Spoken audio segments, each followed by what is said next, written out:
For number 1A, you will be adding decimals. When we're adding decimals, we need to make sure that all the decimal points are lined up, and then we add just as we would any other multi-digit numbers. For 1B, you're going to be subtracting decimals. We still need to make sure that those decimal points are lined up, and then we subtract just like we would any other multi-digit numbers. For 2A, you're going to be multiplying decimals. We do not line up the decimal points in a multiplication problem, so you will multiply just like you would any other multi-digit numbers.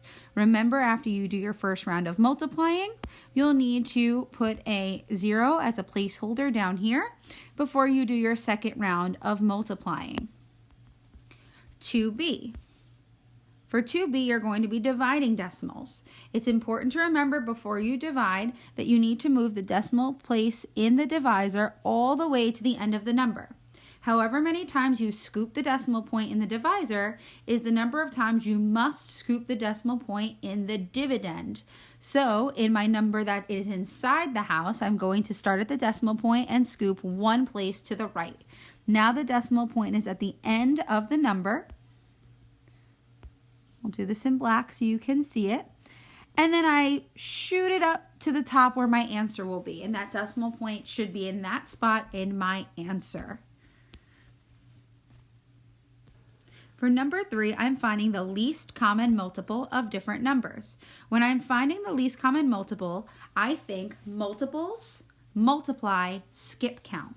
I need to list all of the multiples of each number, and I do that by skip counting 4, 8, 7, 14, until I find the lowest number that they have in common. For number 4, I'm finding the greatest common factor of two numbers. When I think about finding the greatest common factor, I need to list the factors of both numbers.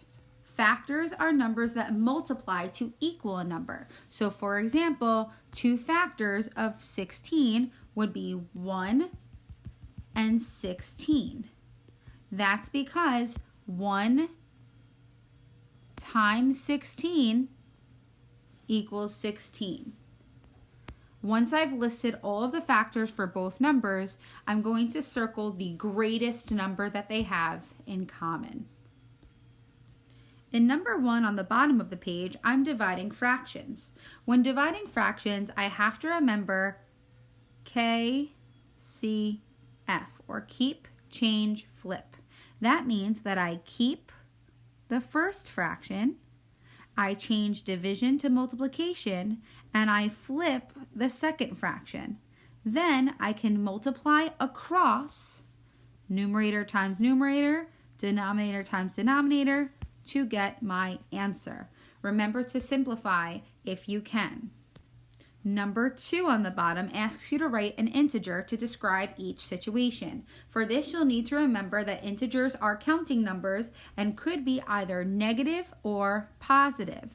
So when reading letter A, for example, a town sits 1,250 feet below sea level, I need to really ask myself, would that be a positive 1,250 or negative 1,250? Finally, number 3 on the bottom says how many 3/4 servings are in a 18-cup container.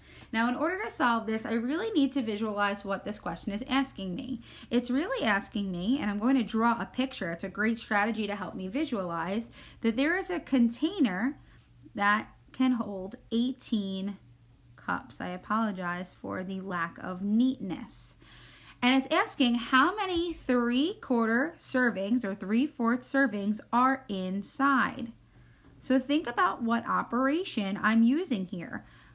I'm using division because I'm dividing this up. And I need to ask myself, am I doing 3/4 divided into 18? Or am I taking 18 and dividing it into groups of 3/4? Once you figure out what makes sense there, you can solve and answer the question.